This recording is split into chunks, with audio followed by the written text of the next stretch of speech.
공영방송을 친민주당 방송으로 만들 바엔 차라리 민영화하자고 제안합니다. 지난 18일 여당 없는 상임위에서 민주당은 방송장악 4법을 졸속 처리했습니다.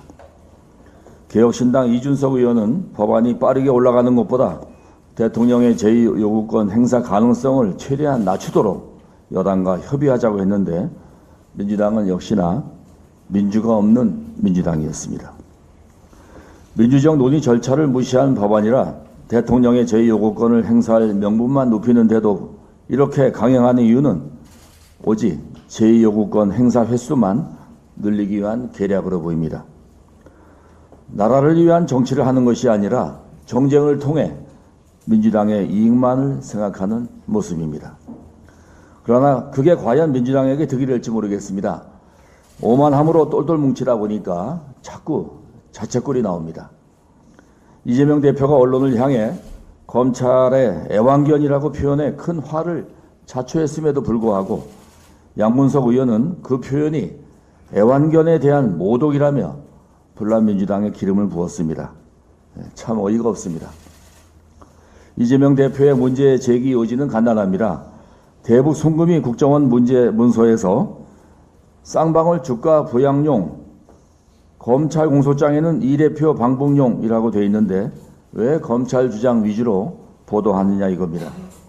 진실이 무엇인지 아직 모릅니다. 언론은 그저 취재하는 대로 사실을 전할 뿐이고 이에 대한 진실은 앞으로 재판을 통해서 주가 부양용인지 방북용인지 아니면 둘 다 해당되는지 가려질 것입니다. 피고인이 법정에서 다퉈야지 언론을 애완견으로 매도함으로써 원내 제1당의 당대표가 국민과 싸울 일은 아니지 않습니까? 언론은 국민을 대신해서 질문하고 그 내용을 보도합니다. 그런데 지금 민주당의 언론과는 어떻습니까? 주가 부양용 송금이라고 하면 이거는 정상적인 언론이고 방북용 송금이라고 보도하면 이건 언론이 검찰 애완견이다. 이런 논리입니다. 지난 대선을 불과 사흘 앞두고 윤석열 당시 후보가 대장동 사건을 무마하기 위해 한 여러 가지 오보를 무단히 발표했습니다. 그 후 책감 명목으로 1억 6,500만 원을 주고받은 당사자들이 오늘 구속영장 심사를 받습니다. 대선 당시 공영방송은 김혜경 여사 의혹은 뒤로 한 채 김건희 여사와 유튜브 기자의 녹취를 공개했습니다. 공영방송의 품격을 버리면서까지 대선에 개입했지만은 별 내용 없는 1주차 방송 직후 민주당 지지층조차 원성을 냈고 결국 2주차 녹취 공개는 취소되었습니다. 이러한 편향적인 세력이 추천하는 이사들로 공영방송 사장을 선임하자고 하는 것이 바로 방송 3법입니다. 민주당은 이사 추천권을 여러 직능단체에게 나눠줌으로써 국민이 사장을 뽑도록 설계했다는 궤변을 늘어놓았습니다. 반대로 생각해 봅시다.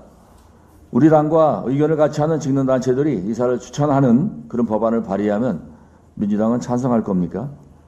거듭해서 우리 모두 솔직해지자고 말씀드리는 이유가 바로 여기에 있습니다. 오랜 세월 정권이 바뀔 때마다 공영방송이 정권에 휘둘리는 악순환 이제 모두 인정하고 이제 끊어냅시다.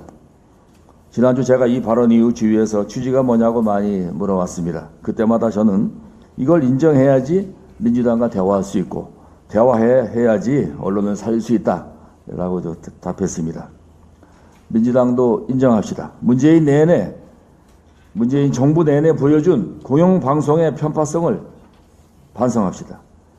정권에 상관없이 친민주당 방송만 하려는 방송 3법 즉각 중단합시다. 민주당 한준호 언론 TF 단장이 우리 당에 대안을 내놓으라 했는데 제가 그 전에 이미 내놨습니다. 민주당이 줄곧 주장해온 특별다수제를 도입해 여야 모두가 인정하는 중립적인 인사가 공영방송을 이끌도록 합시다. 그게 아니라면 차라리 방송법을 개정해서라도 민영화하는 게 낫습니다. 공영방송이 왜 필요합니까? 주인이 없는 방송으로서 대주주와 자본의 눈치 보지 않고 공정하고 당당하게 권력을 감시하자는 취지 아닙니까? 정상적인 공영방송은 필요하겠지만은 정권마다 오락가락하는 공영방송은 차라리 없는 게 낫습니다. 윤석열 대통령도 대선 후보 시절 밝혔듯이 특별 다수제를 통해서 합리적인 사람을 사장으로 선임하든지 아니면 민영화해서 정치권이 언론에 손을 대지 못하게 해야 합니다. 끝으로 강조합니다. 방송 3법 추진을 즉각 중단하고 여야가 함께 공영방송 정상화 방안을 논의합시다. 언론이 살아야 나라가 바로 설 수 있습니다. 이상입니다.